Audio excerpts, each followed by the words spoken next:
Hello there, and welcome back to Midlife. I'm Cheryl. So we are in the holiday season. It is here. I'm approaching my birthday. It's just in a couple of days. I will be, God's willing, 64 years old. That is like an absolute bad word, right? But I don't look at it like that. I usually embrace my birthdays because I'm grateful to being able to, to get to another one in good health and safety. So the last time we were talking about having a grateful heart for just your life in general. And so I'm going to sit and talk about that today. We are coming to the end of the year, and there are some sensitive things that I want to talk about. I might hit a few nerves here and there, but that's what we do. Just came back from a little get-together we had for the holiday party. It was nice. I'm a little tired, but I just wanted to get this out because, like I said, in a couple of days, the Christmas will be on us. So I don't know what you have planned, but whatever it is, have a jolly time. Because it's the season for just joyfulness and giving. And so we're coming, as I said, we're coming to the end of the year, so I want to just elaborate a little more on what I was talking about on the short video in terms of having a grateful heart and, being content in your lane. So basically what I was talking about is for us to just be comfortable in our skin. And the only way you can really do that is by having that self-love. It's a situation that when you are not tapped in to what you're about, you are going to be looking around to see who you can compete with. It was funny to watch during COVID because, as you remember, we were all like isolated. We had to be inside. There was no audience. I watched a lot of people like be completely lost because their life is just, it's a show. I heard this term once and I absolutely love it. They said, are you living your best life or your best lie? No matter how established we are, we're still looking around for that person to compete with. And sometimes it's a person that has half of what we have. But because we don't have that sense of self, this is where the problem lies. And I think with the year coming to an end, all of the things that we talked about, the self-love, the realization, the emotional intelligence, just having a sense of self, it's something that I feel we should focus on. Because look at me, I'm sitting here and talking about turning 64. And I can tell you that I have friends and family members that day comes up and they're not discussing it. They don't even acknowledge it. It's our special day. I mean, that's what happens. You get to another birthday, you're going to be a year older. I don't know if you remember, I was talking about years back when I was hanging out with, friends that were a lot older than me. I tacked on a couple of years on myself. And I was 16 for a very long time. I mean, 16 was still young, but it was accepting, 14 and 15, no. Nobody, even inquired. Because, again, I didn't look my age. I was tall, and I behaved in a mature way. I'm touching base with that because when we get to these different stages in life, we have our experiences. And we are supposed to advance in age, mature accordingly. And a lot of times it doesn't happen for a lot of people because their focus is not really to grow. It's they find whichever will make it easy for them, and that is how they go about it. Some of us just go and we learn a skill, we go to school, and that is our growth. We learn a skill to be able to make money, but the self-growth, it's not happening. It doesn't need to happen because we're making money. And that is so very far from the truth. Eventually, the real you has to be shown. I'll have a couple of examples for you. When I was in the corporate world, I left my first professional job, and before I got exposed to the legal environment, I was temping, and I had gone into this large communications company, and the department that I was in, the guy was black and he was established. He was the attorney for the company, and he obviously liked me because he used to come by and just, he was submitting work, but he was doing a little bit of flirting. And one day he came to my desk and he put his foot up while he was talking, and he was just rocking back and forth. And that was such a turnoff, because I was proud to know that, he was black, he was established, but the man was so arrogant. He was so self-absorbed that it was a total turnoff. So that was that. And just recently, I went into this company downtown Brooklyn, and I was talking to a gentleman that was in television. I was excited to meet with him. I eventually got in to see him, and I sat down talking, and I realized we were from the same country. And he was talking about all of the degrees that he had, but when I'm telling you, this man had not even 1 inch of manners. And one thing led to the next. I gave him my card and I walked out. I mean, he was running the place and he was just so arrogant. He was established. He had all of these degrees, and that was it for him. There was no need to have respect, manners. I mean, the way the man spoke to me, it was just such a turnoff. I wound up giving him my card and I just got up and walked out. I'm giving you these examples because, as I mentioned in previous episodes, we use material things and status to define us. But what happens when you rip all of that stuff away? What kind of a human being are you? A lot of times these people are not content, because if they were, a lot of the things that they do would not be taking place. It's sad to see, but it helps me to just feel good within myself that I've been doing the work, and that I have a sense of self and have the intelligence, the emotional intelligence, to know how I come across. Because if you have no insight on yourself, which is emotional intelligence, a lot of times you'd be between people being absolutely obnoxious and you're not even aware of it. You have no time that you spend with yourself. You're not doing any self-talks. So you have no insight on how you come across to others and exactly who you are as an individual. That is unacceptable. We have different tactics that we use, and we do that to get by.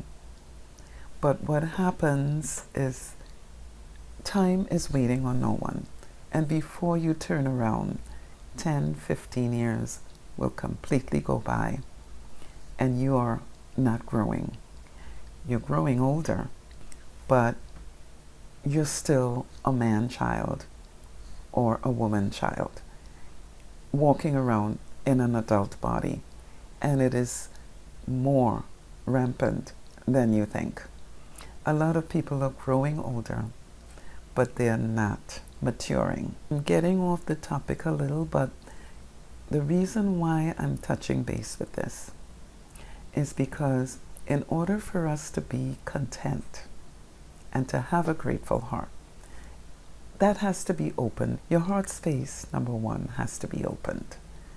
And number two, you've got to do the work.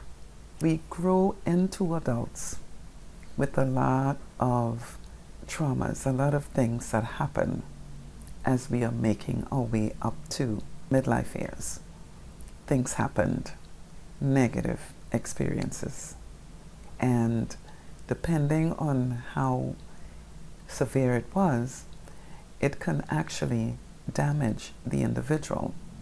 This is if they're not willing to face the problems and try to fix it as you go along. All of us had something that we dealt with. Yes, it might not have been as severe as the other person, but the choices that we make when we are working our way up to midlife are what makes us up as an individual, as a centered and balanced human being. And in order for us to have that contentment, that gratefulness, we've got to be able to be in the moment and stop to really look at our achievements, no matter how small. If you were just taking on what happened years ago, romancing it, and looking around to bleed on someone that did not cause the cut, that's not fair, and nothing positive is going to come out of it, because your heart space has been shut down. You made that decision. You decided that you want to continue to romance whatever it is took place. So you don't have time to look at the present. I'm saying, bleed on someone, but basically it's an analogy on who you're looking to pay for what happened. And that is not fair. It's not fair, and in the long run, it's not going to correct anything. So what I wanted to touch base with the women that are undergoing any form of abuse because of that situation, you need to start fighting back. First of all, if we are not aging, then we're not breathing.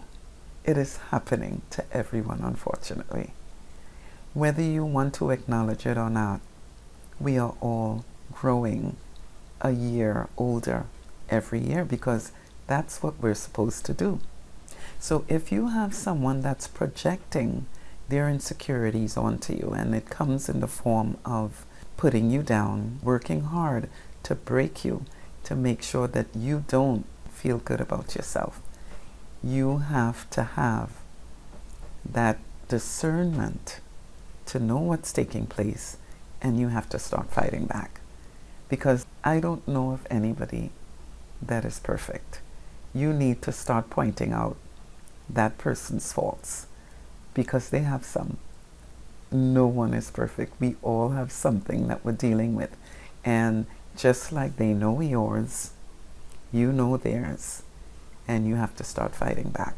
You have to start playing tit for tat with that stuff, because it's way too many, and it's mostly middle-aged men that are preying on middle-aged women, about the aging process, and it is in a way to make you feel that you are obsolete. You should not let anyone rob you of your self-respect. Whether it's someone that you're starting out with, married to, partnering up with, it's time to start fighting back. I can comfortably sit here and talk about what's going on with me and how old I'm going to be, because I've never been part of the status quo. I do exactly what I feel like doing. I like experiential empathy. That was part of my building on self, just to find out what I like, what I'm about, what I don't like. And in order for you to understand how the other person feels, you have to put yourself in that situation. So I've gone on jobs that I am way overqualified for. I'm looking for my peace, and I just want to experience it. So I would do that. That is part of my experiential empathy, because I want to be able to understand all around, what do I need to make myself happy? And so I've been testing certain things. Getting back to what I'm talking about here, in order for you to have contentment, gratefulness, these feelings, you have to do the work. You have to be able to discern, to acknowledge, and to just be in the moment. That stuff is very, very important. Because if you're doing the robotic thing, you're not going to be in tune to pay attention to anything. So I've touched base with a few things here, but I'm basically talking about having a grateful heart, being content, and understanding how to stay in your own lane. You are able to do that when you have a sense of what you're about. You should not be looking for anyone to make you happy at this point, not at this stage. You should not be looking for any kind of praises. I mean, we all want to have some form of recognition, especially on a job. Hard work and conscientiousness, you want to be recognized for that. But it should not go to the point where you're broken if you're not praised. That should not be taking place, because at this stage, you should have a sense of who you are and what you stand for. A lot of us are in our 50s, 60s, and 70s, and we're still trying to find out what we're about. How is that possible? I mean, for a woman such as myself, I don't know how to respond to that, because I'm always looking to see how I can build myself, how I can grow. Don't get me wrong, my humility is off the chain. I have my confidence and my self-pride and respect, but it's to the level where I'm not thinking that I'm better than anyone else. I can sit and laugh and talk with just about anyone, and that does not take away from who I am and what I'm about. I can still turn around and deal with the upper echelon right after I sit and talk with someone that lives on the streets. We do the peacock thing a little too much, and some of us are walking around with very unhealthy egos. It's to a stage where it's dangerous. Because of these mindsets, I believe that is the culprit for all the problems that we have. Not having a grateful heart and contentment in our lives, this is the culprit for envy and jealousy, competition, insecurities. That is what I believe is the common denominator for all of these things. A couple of years ago, I mean, I always have these stories, and I share them because I know I'm not the only one. I know that others have these experiences, but I share it so that I can make my point. Because sometimes when you talk about things, it's like, oh yeah, no, that's not what's happening. Because you'll have some people say, oh, you know, I'm never jealous. I don't have those moments. That person is not aware that it happens. If you don't have insight on how you behave and why, then these things will be taking place and you won't even be aware of it. When there's absolutely no awareness, I would say that's embarrassing, because you're not able to tell how you are coming across to other people. That's no good. That is no good. Years back, before my mom passed away, I was trying to help out, and I had answered this job because I have sales background. So this woman, she had an established, I think it was a graphics company, and she had to downsize. So she was sharing the space with other professionals, mostly men, attorneys, real estate brokers, and so on. She was looking for a salesperson. And when I went in for the interview, she knew I was doing something close to what she was doing, but I was not on that level, and I was not trying to be, because what I do here, I do it as a form of giving back. I went into her and I was showing her my website, and you know, I had writing skills and so on. She was impressed. She hired me for the job. It was part-time, and I was to go to events and just promote her business. I would go to these events and I would come back and give my report. A couple of months went by and something started happening. And I'm talking about a very sweet person. But she switched up on me something bad. Like, I don't even know what triggered it. Hours were kind of crazy. I would do this in the morning and then I would go and try to help out with my mom. And I said to her over the phone, I don't see you anymore. And very abrupt, she said to me, well, I don't need to see you because I don't work for you. And, you know, I had to kind of rephrase it in the sense where I just said it because, you know, I look forward to us meeting. And she pulled back, but it continued to get repetitively worse. And she started talking down and it was terrible.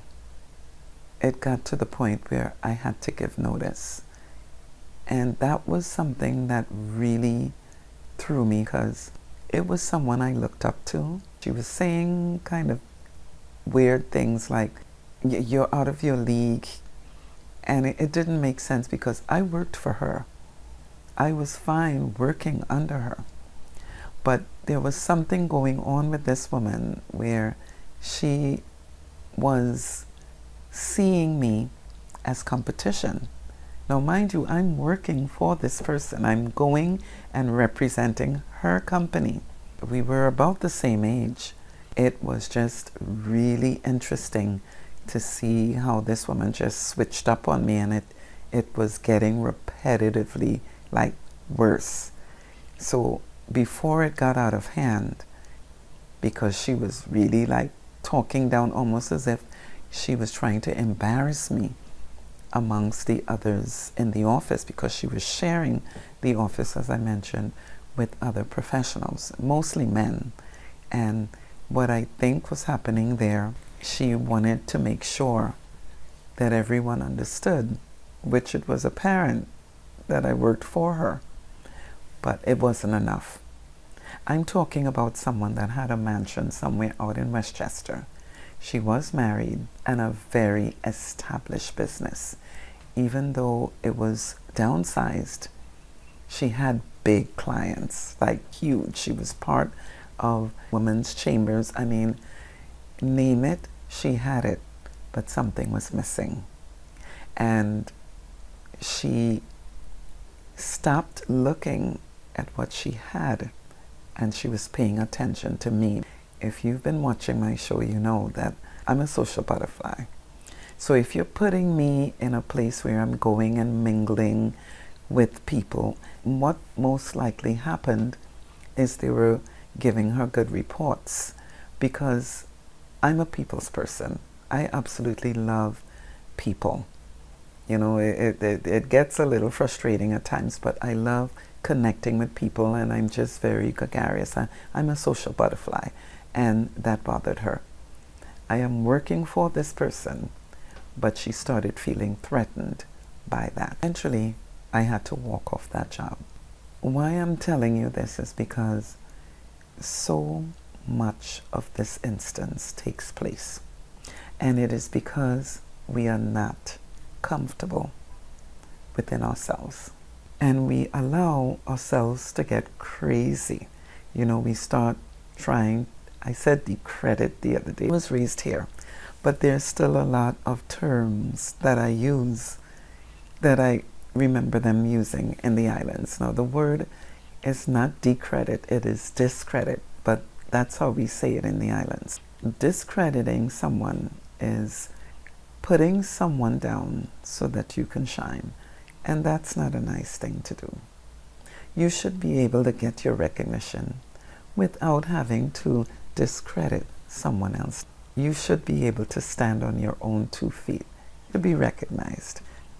It shouldn't be something that you need to discredit someone else in order to shine. That's not a nice thing to do, and you know, it doesn't make you look good. It's all about having that consciousness to be contented to stay in our own lane. As far as keeping your self-respect, do not let anyone take that away from you. insecure people, that's what they do. They try to project their insecurities onto you. You have to be able to discern, pick up, that's what's going on. Do not let any, and I'm talking to the women now. I talked about being comfortable within your skin, having your confidence and self-respect, where you are not allowing anyone to cross a certain line. A lot of the middle-aged men, as we pointed out a few times, there are issues. And a lot of them do not want to deal with those issues.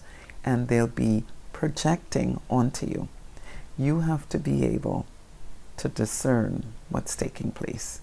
There should be no disrespecting where you're sitting with someone and they're watching someone else. I mean, it's okay to look, but you should not be losing someone's attention to the point where you're noticing. That is disrespectful. And don't let them make you think it's because you're a jealous person. You should not allow anyone to disrespect you like that. Because if you have your self-love and confidence in place, you should know that's not going to feel right. That is not something that you should be okay with. Like I have had situations where that has happened to me, and I made it very clear. You can't do that. Okay? A lot of times when a man is very busy out there, he's not able to tell the kind of woman he's dealing with. When they're so used to dealing with the clearance rack, they're not able to tell. And that's not on you. You know your value, and you stand up for that.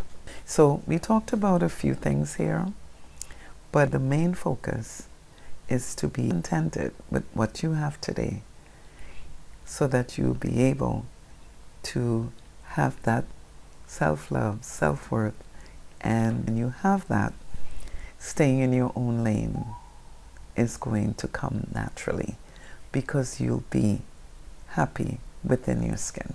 You'll know what you stand for, and absolutely no one will be able to take that away from you. Keeping your self-respect and values in place, it all intertwines. I said a lot here, but I basically want to say happy holidays. I hope all of this helps you take what you can from what we just talked about. Merry Christmas to all of you, and a very happy, healthy, prosperous New Year. Thanks for sitting with me. I hope that you can take something from this. When you can, join us. We'll be talking about stuff like this all the time. But we are approaching a new year, so whatever tweaks you have to make from what I just talked about, then you do that. There has to be self-awareness, self-values, self-confidence, self-love, and the whole 9 yards. All right? When you have time, sit with us, and we will see you next time. Okay? You take care now. Bye.